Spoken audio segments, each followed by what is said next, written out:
when does that have to be off? In other words, Linda's gonna need some authorization from the board to pay that. Yeah, I have no clue how to set all this stuff up, so I'm assuming there's Well, gonna be some leadership there.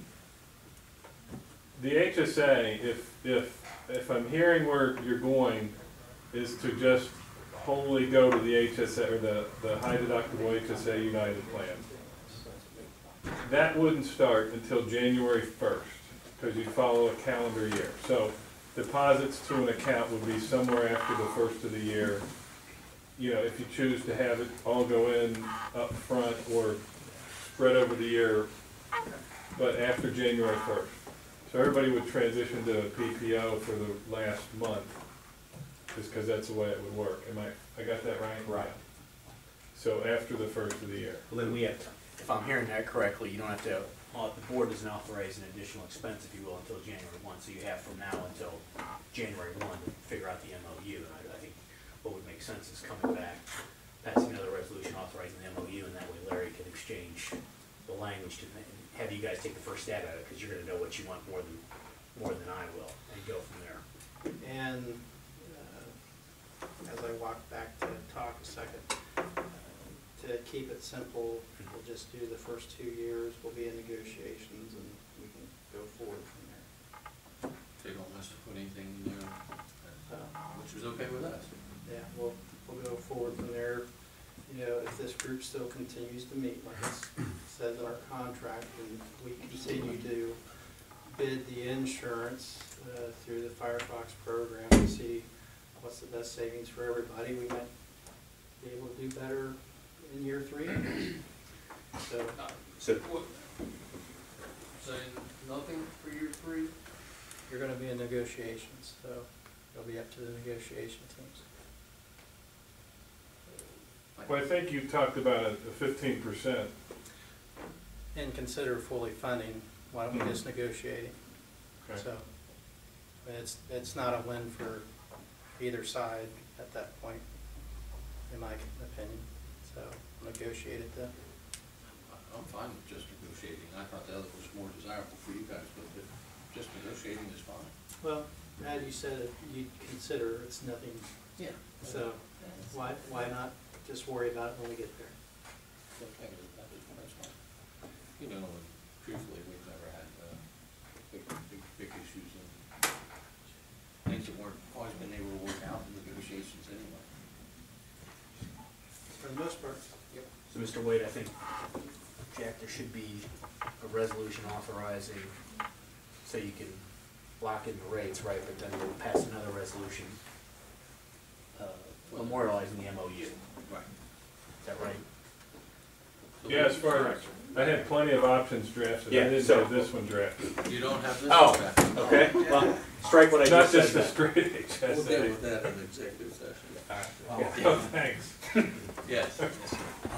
Probably the resolution we would need is to go ahead and move forward with United Healthcare on the PPO plan effective December 1st. I figured you'll do your public hearing, we'll go back and play with the language on a resolution so you can throw it on the agenda and get it approved.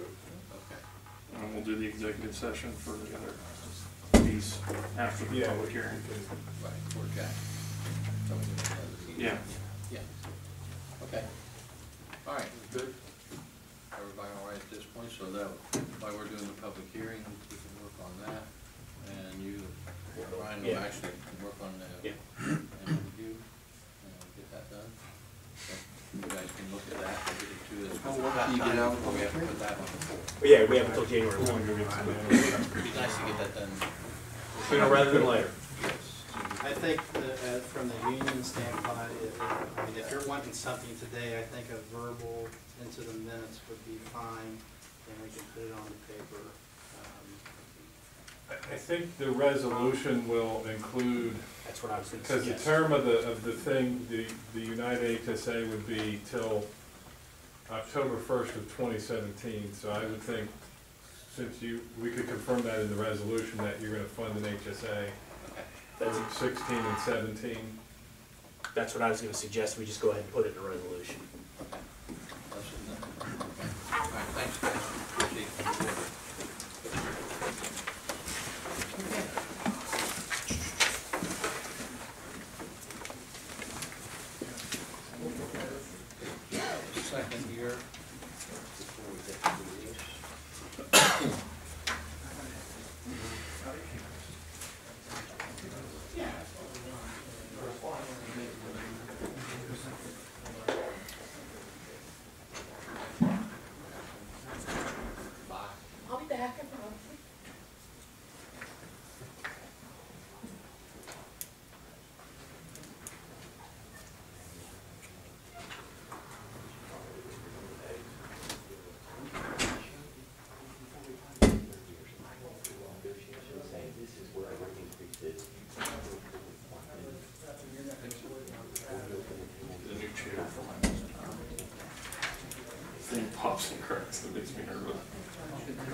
benefit station.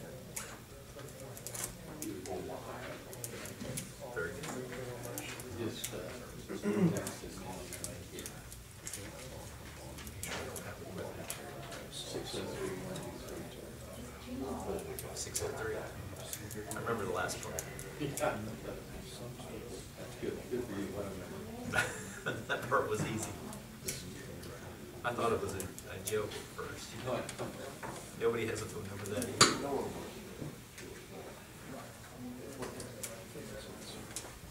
Greg's singing for his life.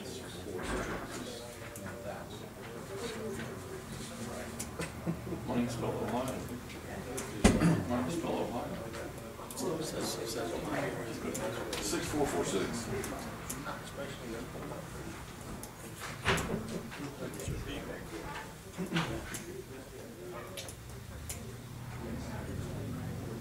So that's what the name.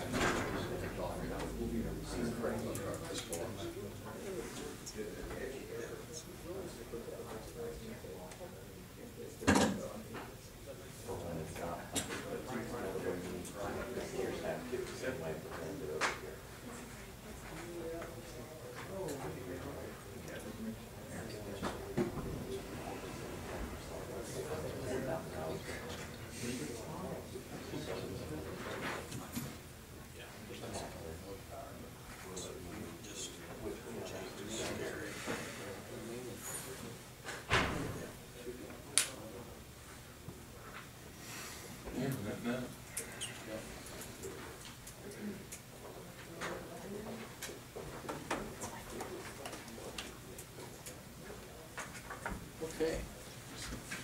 Are we ready? We do have a public hearing scheduled for 5:30. We're running just a few minutes late. At this time, I'd like to entertain a motion to recess the regular meeting and go to the public hearing. So moved. Second. Mr. Mearsclaw? Yay. Mr. Gabbard? Yay. Mr. Wade? Okay. And as soon as Mr. Muller grabs his stuff. We're ready to go, sir. You ready? Yeah. If you would. All right. We're looking at a property that's identified as 2618 Route 122, parcel number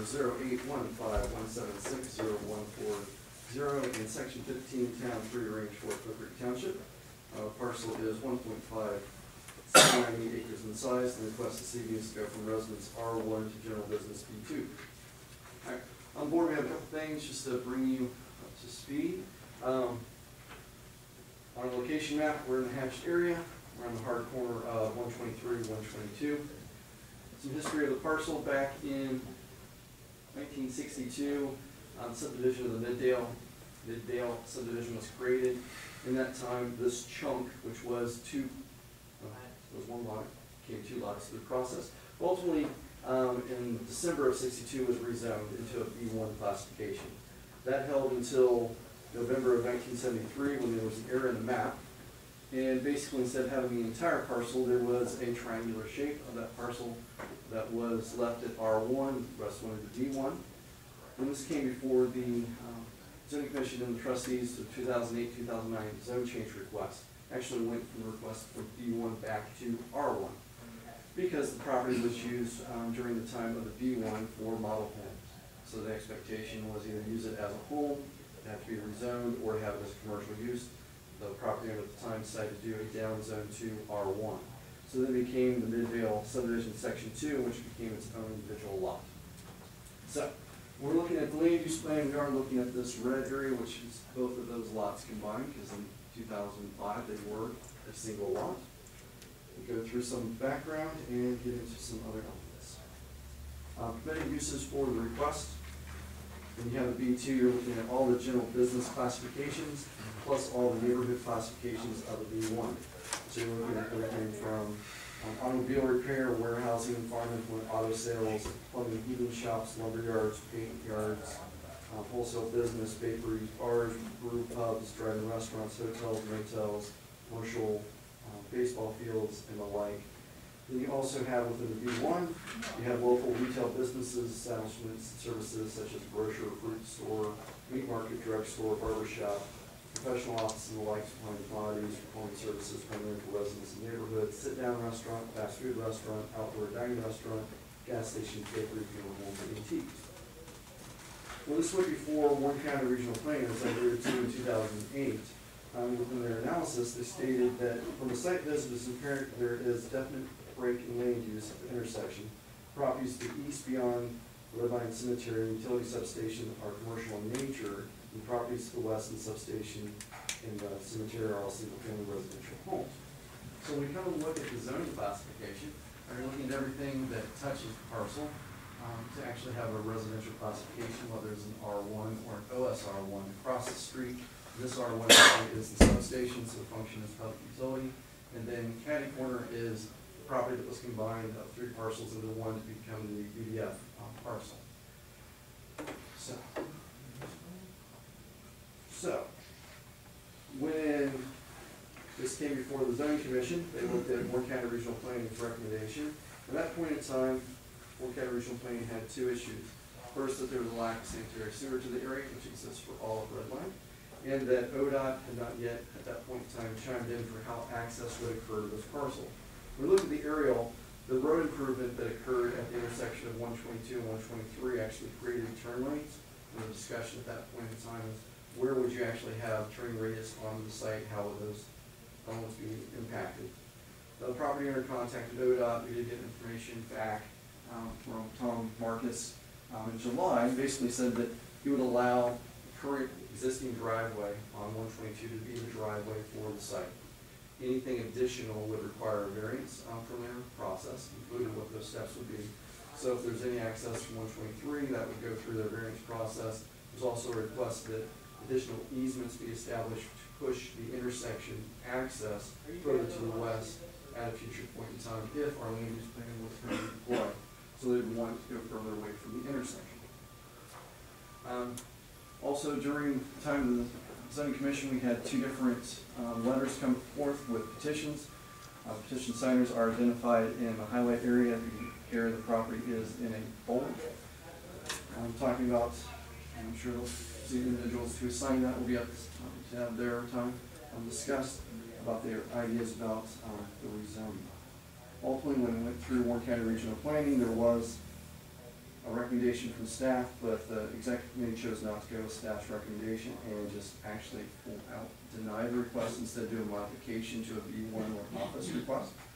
I'm again citing that even though it met the intensity, met the land use plan for consistency, they thought that the activity of a B2 being an island at that location was more intensive than what they felt would be appropriate for the area. Let's speak for Warren County. And then it went to the zoning commission. The zoning commission basically echoed the same comments and went forth that they thought it was too intensive for that location for a B2. So what you have before you is a resolution, 7435, which is a resolution to approve or deny the application as stated from R1 to B2. The applicant has at previous meetings talked about the desire to remain at B2, but there would be a desire for that to be modified. We do have that as a body for the majority in order to make that modification.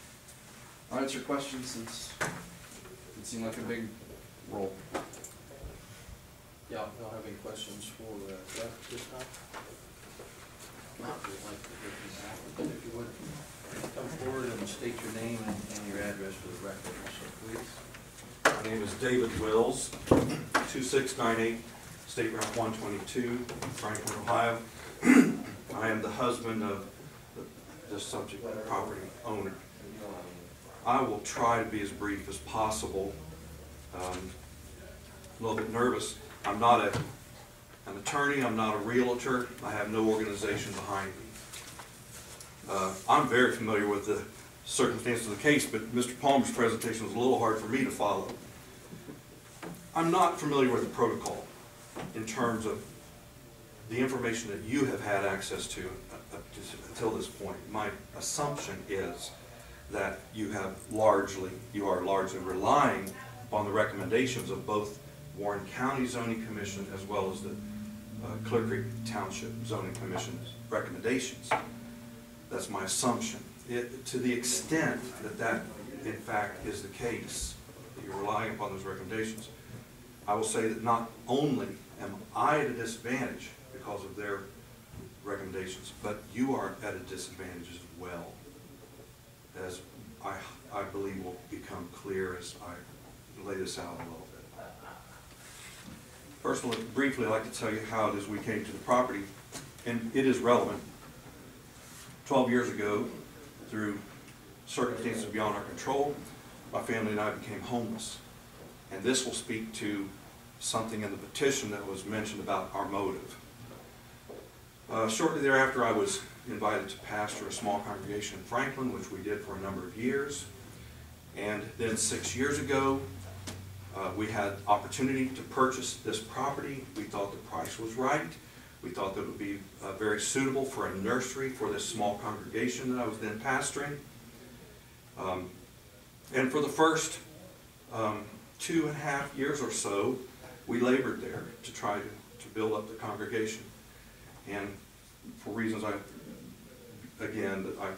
really can't control, that really didn't work out, though we still continue to have prayer meetings, Bible studies there at the location. I am a minister, which again has to do with how the property may or may not be used in the future. I'm not going to sell to a bar, to a strip club, any such thing as that.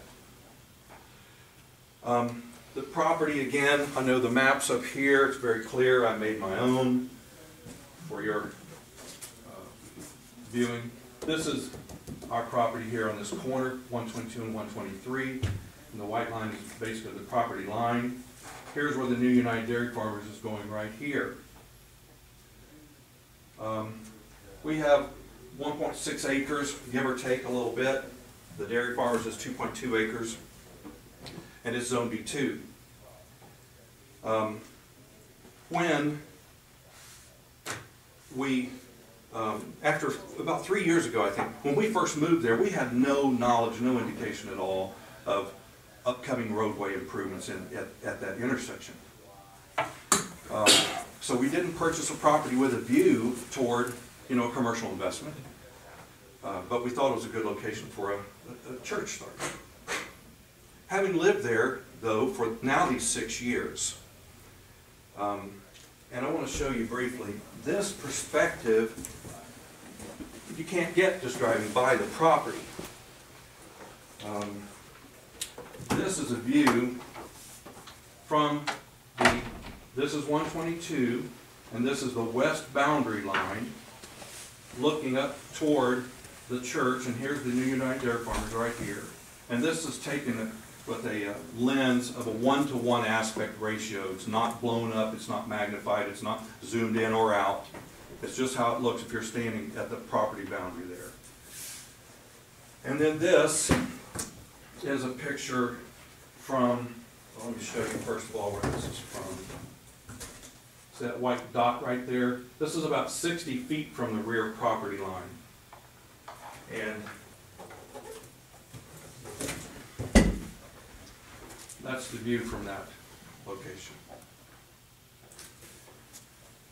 According to, when the state began to do their work for revamping the roadway there at that intersection and on it through Redline, they, of course, sent an appraiser to our property. And he said, this property has commercial value. And in my judgment, its best use, it would be as commercial property. And here's what, in my judgment, he's up from Lebanon, Jim Garrett. He said, here in my judgment, is what this property is worth. And at that point, we did see an opportunity. Again, not being a realtor, I didn't know. I just went off of his appraisal, and then what someone who worked for the former owner of that property told me that Speedway had offered this man for the property almost $1 million. And so we set a price, and we worked it down from there.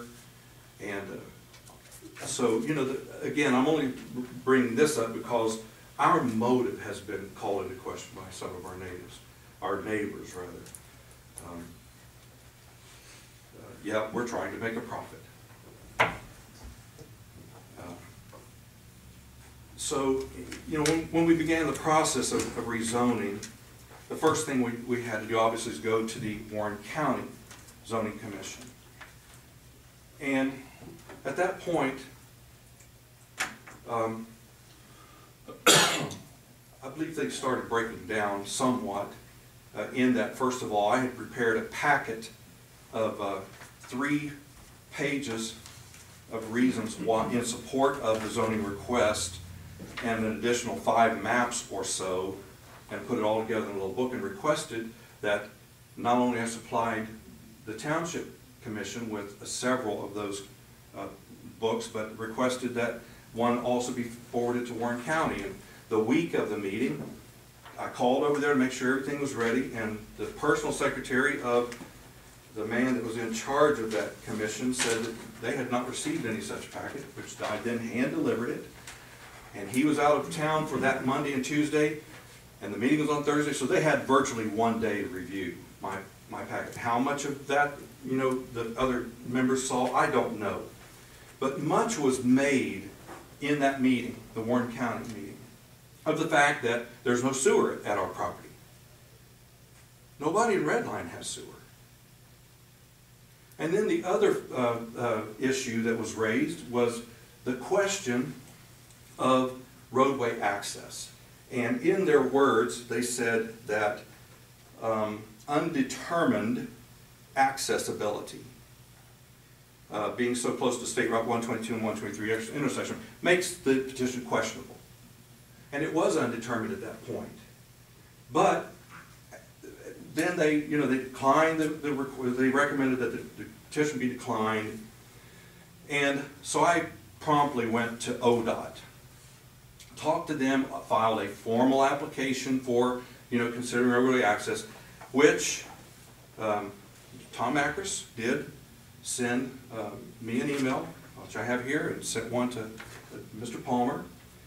And he said that I can permit the drive access that you currently have for commercial use. So then that, and he also recommended that I might want to, in the event that it becomes commercial. He said you may also in the future want to apply for access also along 123.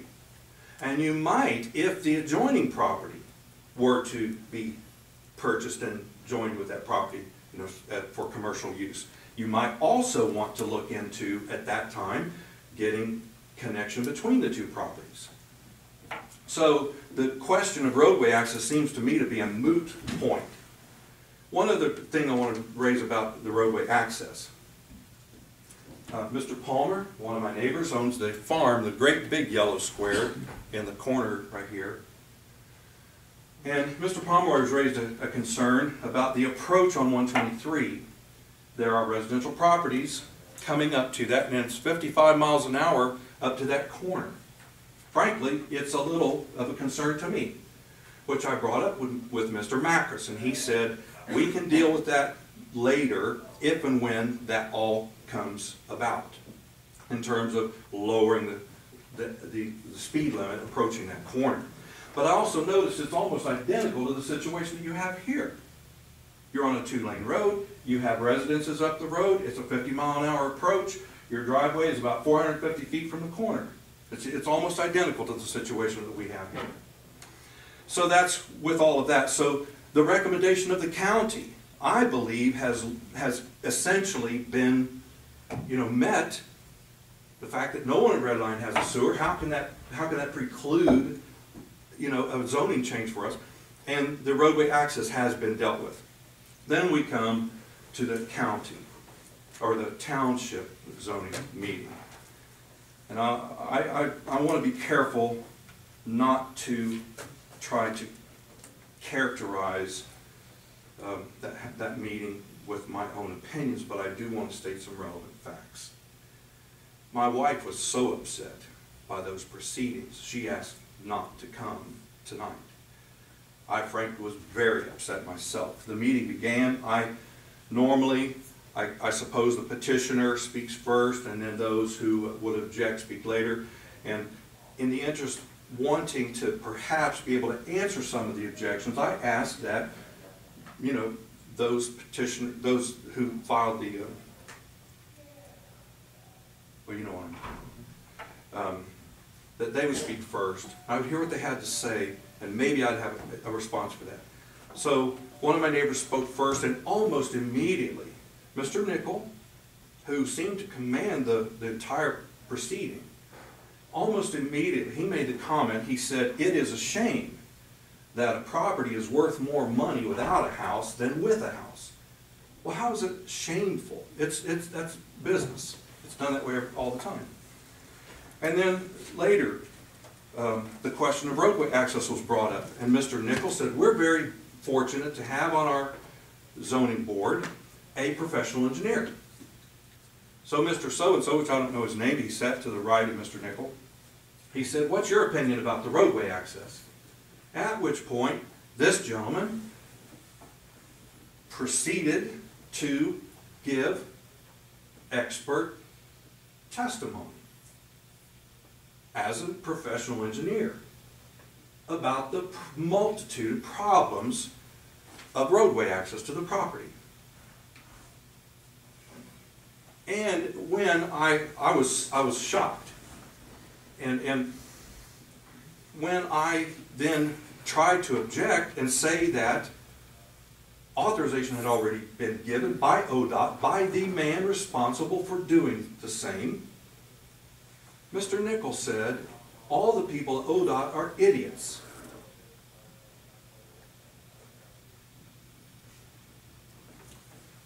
Another comment later down the road, he said, "We already have an Austin Landing. We don't need more development down here." How is that a professional and an unbiased hearing? There were other comments that were made in the course of the meeting, which I felt were very scornful, very unprofessional. And so the conclusion of the zoning commission, I believe, was biased from the beginning. And I believe that in the course of the hearing, that Mr. Nickel, deferring to the gentleman who was a professional engineer, who spoke out of his realm of expertise, he's not a traffic engineer, he's not a highway engineer. That's like a podiatrist trying to... Let me ask you a question. Who was the engineer? Art Harden is who they referred to, and Don Hinkle is who Mr. Wells is referring to. Okay. In fact, I believe there is such a thing as is your attorney here? I believe there is a professional code of conduct and a code of ethics, which this gentleman overstepped his bounds. Okay. But I believe it likely influenced the thinking of the rest of the board members on that night. So the recommendation at any rate of the zoning commission is we recommend that it be declined, and for the reason that it's too intense for that location. Well, very little explanation, in fact, no explanation was given in the recommendation. Very little justification or explanation in the course of the meeting that it was too intense. I've lived there for 6 years. It is non-stop traffic day and night. The Ohio Department of Transportation data, I got this data when they were doing the road work. Their own traffic studies say that an average of 15,000 vehicles a day pass that corner. Now, the neighbors that live, well, to the north of us get half of that. The neighbors that live to the west of us get the other half. We get it all on that corner. So, its suitability for commercial use, I think is self-evident. The reason that I asked for a B2 zoning, frankly, is because I did not want to limit our sales opportunities. We have had, in the past 3 years, we have only had it on the market for not quite a year and a half, I think. But I've had 2 people contact me directly that said, "I have a client that wants to buy property in that red line area." Well, we didn't have a commercial zoning, and we didn't get the sale.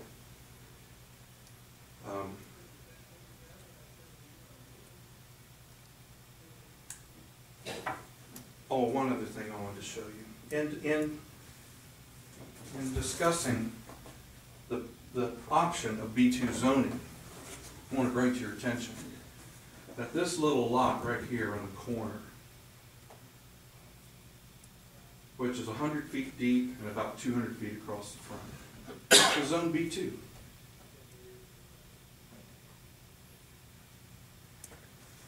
This property is 4 to 5 times that size. 300 feet frontage this way, a football field and a half up 123.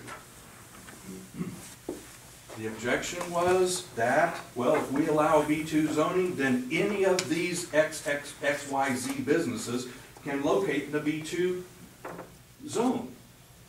But that's only true to the extent that they are able to comply with other requirements that pertain to a B2 zoning. Sewage disposal, and roadway access and things like that. So to say, well, this is too intense, but this is a B2 and that's fine, that just doesn't make any sense to me.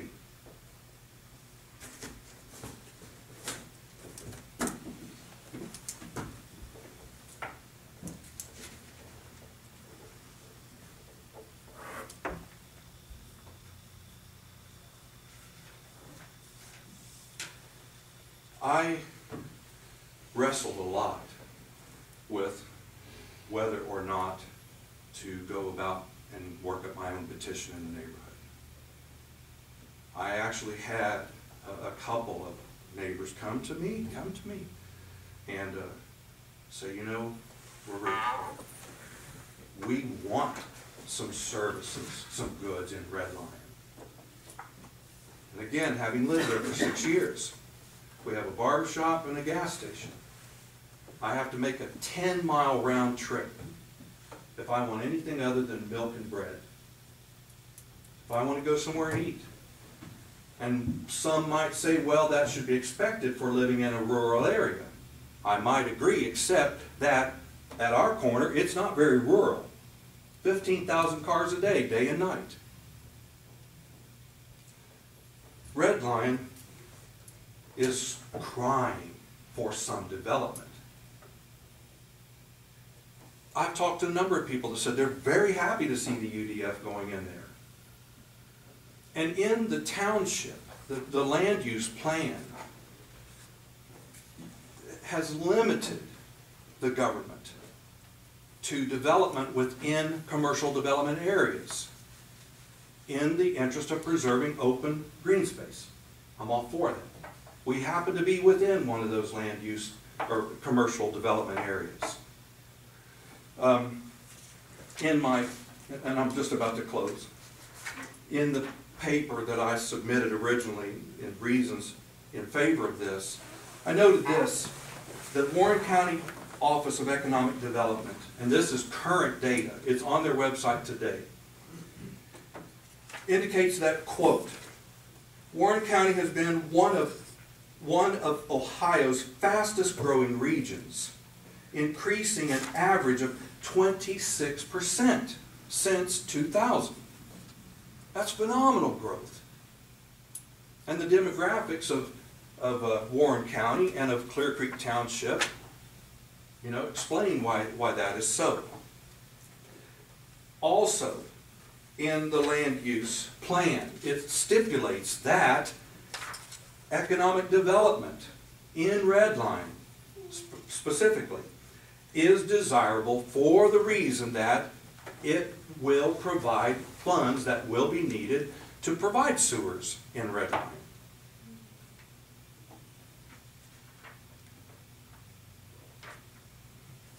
There's 3 pages of reasons why. I don't want to read all 3 pages to you. We paid about $1,000 out of pocket, which some people's pocket change. It's not pocket change to me. I believe that we're well within, you know, reasonable rights, first of all, but I also believe that development in Red Lion is good for the community. Red Lion is a hub, and I don't need to tell you all that. It's as if you look at a big wheel, and it's the hub and the spokes that go from Middletown to Springboro to Franklin to Lebanon, Mason Monroe, And the pass-through traffic there is just incredible. It is. And since development in that part of the township is limited to commercial development zones, I don't know that there's a lot of options. It may be, you know, that if we were forced to either stay there or sell residential, another owner may not be willing to have to convert that property. May never become commercial. Although I was told by Mike Howard, who's a local developer, he owns some property, residential property up 123. He said a very few years ago the township unilaterally changed those to a B1 zoning. So I leave it to you. Your fair and reasonable judgment. And it is, as Mr. Palmer said, it is within your purview if you honestly believe that B2 is too intensive and not knowing what may go in there. But I know that I'm not going to sell to a strip club or bar if that's a legitimate concern. Okay. Do you gentlemen have any questions with Mr. Woods? I do not. Any questions at this point? Thank you very much. Mr. Wade. Thank you. Okay. Mr. Palmer, anything else before we ask for some, I can answer questions if I have nothing to if I have any questions for Jeff? Just to be clear, he pointed out the corner lot at 741, 122 as being B2. Is not that whole area, the nursery behind it? What's that classification? The nursery actually has a B1 classification. The reason that the corner, which is Jerry Christ's property, went to B2 was the text change that eliminated auto sales from the B1 and exclusively to a B2. Okay. Auto sales were occurring, so it was upgraded to that classification, along with Karen's Auto, which has now become the UDF property. Okay. All right. We certainly have some residents here that I expect would like to make a comment.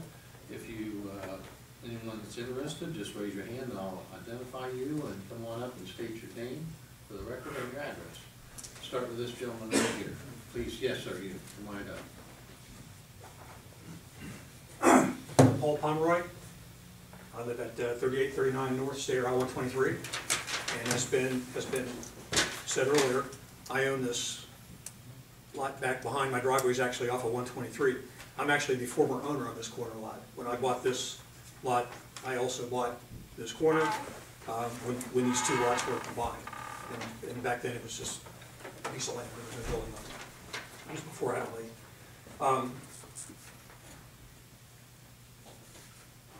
I guess to some of the points that Mr. Wills made, I have no problem with why he's trying to sell it or the fact he's trying to make a profit off of it. That's great. I want to make a profit off of my land, so I don't blame him one bit. It's just that we have to live with the results. That's my main concern. He made reference to the fact that we've got a similar situation with this location. I don't really think that's true. The Laurel Hill is not nearly as crowded as 123 is. There's a lot of cars on 123.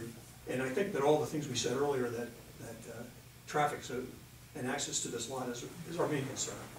I think the fact that they spent all the money they did to update that interchange at 122 and 123 is indicative of how bad the traffic really is there. You know, they put in turn lanes, they made it wider, they changed the orientation of 123, again, because it's a bad intersection. There's accidents there pretty frequently. And I just think that B2 is just way too intensive. It just opens an opportunity for applications that are way too intensive for what the lot can handle. That's my main concern. Okay, thank you very much. Yes, sir, if you would come up, please.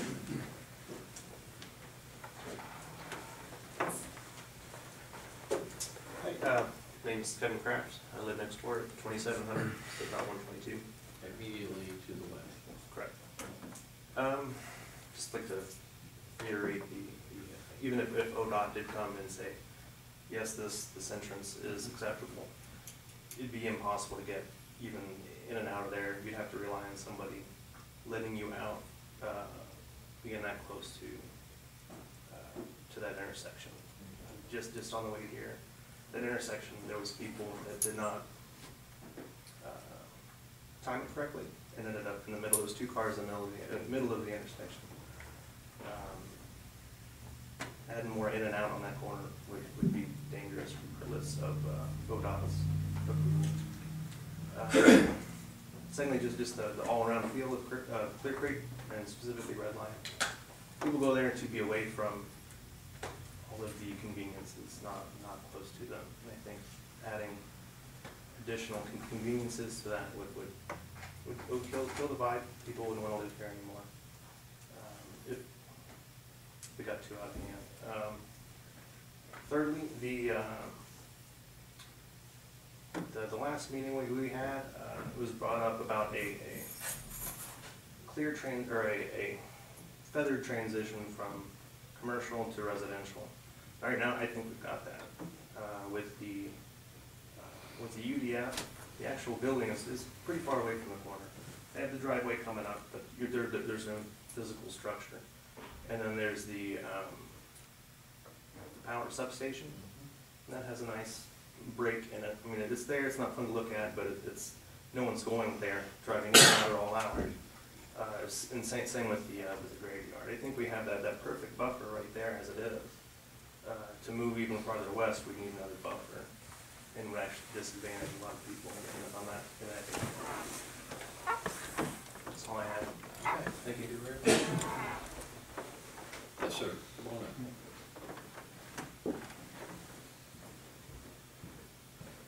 My name's Todd Allen, and I live at 3571 State Route 123. We live kind of west toward Franklin, the second house past. The traffic is pretty bad right now. We can't get in our driveway because, like out here, 123 is a hub coming off of 75, and you've got 122, so we have a lot of traffic.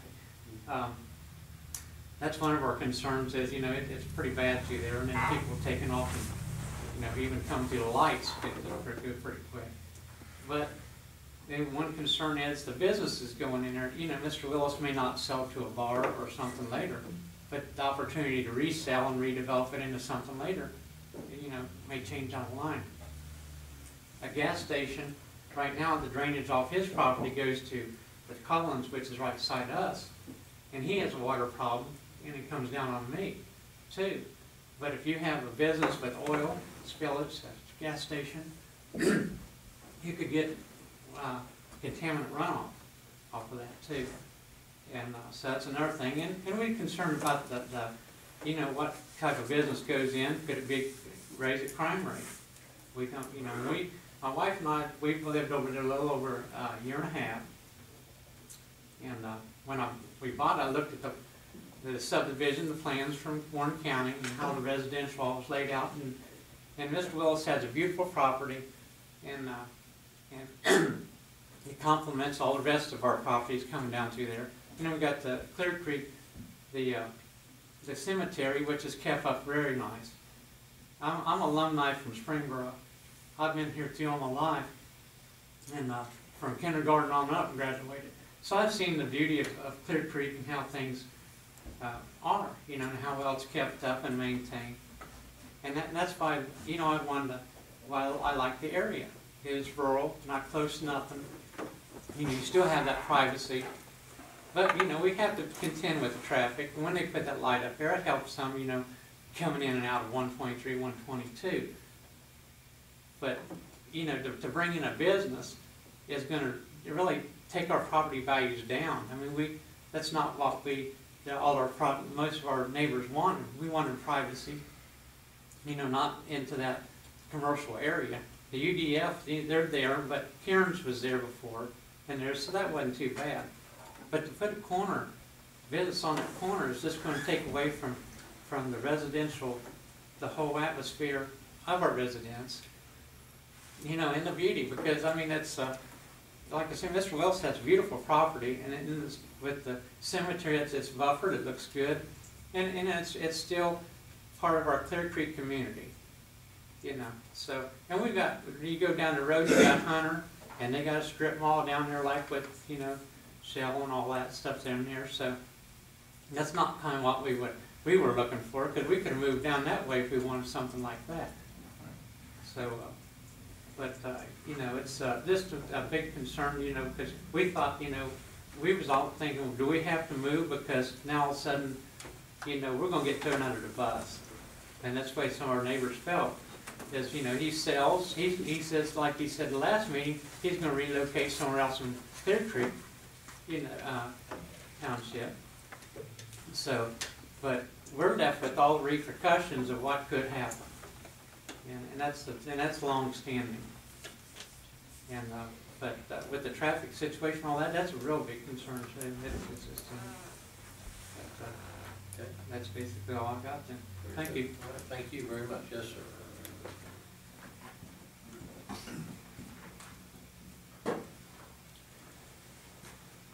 My name is Aaron Downey. I live at 2768 State Route 122.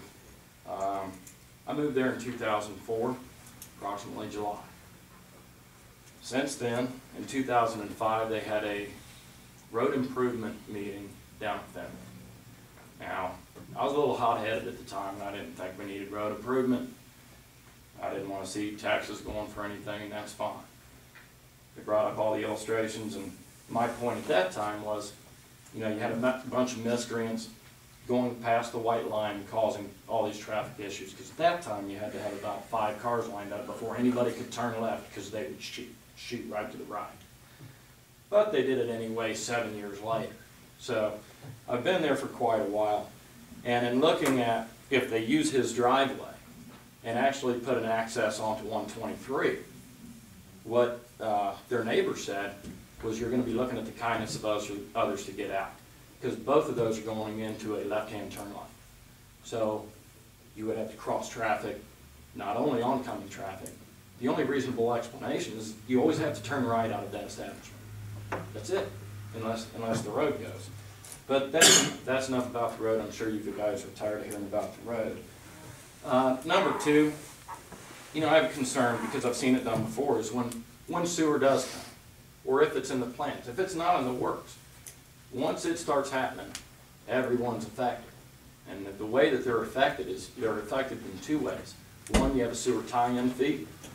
Your water rates go higher because you are forced to crush in your septic. I don't want to do that. I personally maintain my septic. I live there. I bought that property knowing I was on septic. If it makes sense for a business to have a sewer, then they're going to drag it down that way. Where does it stop? How far is it going to go? Well, the county, we're going to be all, you know, that's going to be a county deal. And we're all going to be forced to pay that. And it's thousands of dollars. Thousands of dollars. The other thing, you know, I'm a commercial electrician. I work for Reliable Electric. I worked for Miller Adams Electric before that. You know, I redid your electric on your air compressor right here in this building. I am local. I know what happens. I've done everything from a barber shop to a strip center to an industrial plant. I know what happens when business comes in. Avonlea Homes, you can zone that commercial all day long. Fine. I don't see the reason for it, because I'll tell you what, it's just like selling your house. That's the amount of traffic that has. I would be more hesitant if the Avon lady moved in next door, because she's going to have more traffic than what Avonlea had. That's the nature of the beast. But when you start putting in somebody that is a retailer, goods come in, goods go out. More goods come in, more trucks. You know, the Frito-Lay guy, the water guy, the Pepsi guy, the Coke guy. Nobody can get all their stuff together from one person. Not only do you have that, but you have people coming in to purchase whatever they're retailing. Businesses.